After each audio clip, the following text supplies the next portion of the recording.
भाजपा सबका साथ सबका विकास की नीति पर कार्य कर रही है। मुस्लिम भी भारत के नागरिक हैं और उनका भी विकास उतना ही जरूरी है। यह बातें प्रदेश सरकार के स्टाम्प व पंजीयन राज्य मंत्री स्वतंत्र प्रभार रविंद्र जायसवाल ने गुरुवार को गुलाबबाग में आयोजित पत्रकार वार्ता में विपक्षी दलों पर निशाना साधते हुए कहा।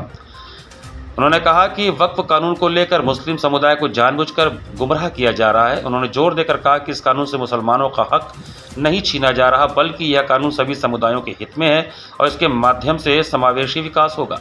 उन्होंने कहा कि इस्लाम को मानने वाले लोग स्वेच्छा से वक्फ बोर्ड के अंतर्गत आते हैं। कांग्रेस ने तुष्टीकरण की राजनीति करते हुए वक्फ कानून को लागू किया, लेकिन अब भाजपा सरकार इसमें सुधार कर रही है ताकि कोई भी संपत्ति बिना स्पष्ट आधार के वक्फ की घोषित न हो सके। उन्होंने कहा कि वक्फ बोर्ड के अंतर्गत आने वाली लाखों एकड़ जमीन का उपयोग अब अस्पताल, स्कूल और आवास जैसे सार्वजनिक कार्यों के लिए किया जाएगा, जिससे सभी समुदायों को लाभ मिलेगा।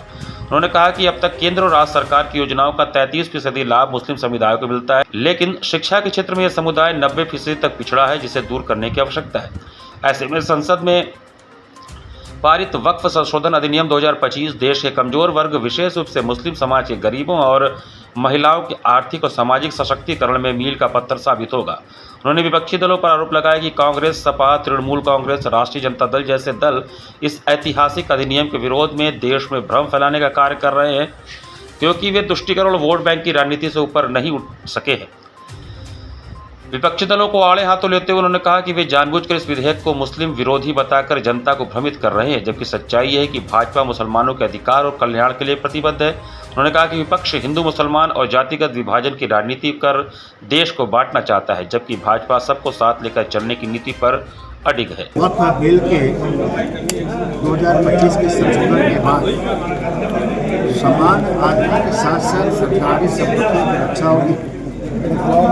जो लोग तथाकथित लोग भू माफिया टाइप के लोग वक्फ बिल के आड़ में कब्जा किए थे लाखों एकड़ जमीन, यह खाली होगा। यह भारत के विकास के लिए इस्तेमाल किया जाएगा। यह मुसलमान भाई के बच्चों के लिए वहाँ पर स्कूल, कॉलेज बने, वहाँ पर अस्पताल बनेगा।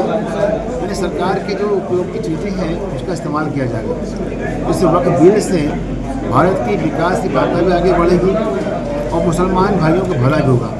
ये पक्ष वाले गुमराह करते हैं कि मुसलमान भाइयों का अधिकार छीना गया है, छीना नहीं गया है। कुछ लोग जो कब्जा किए थे उनसे संपत्ति छीना और समान मुसलमान भाई इसका इस्तेमाल कर सकें।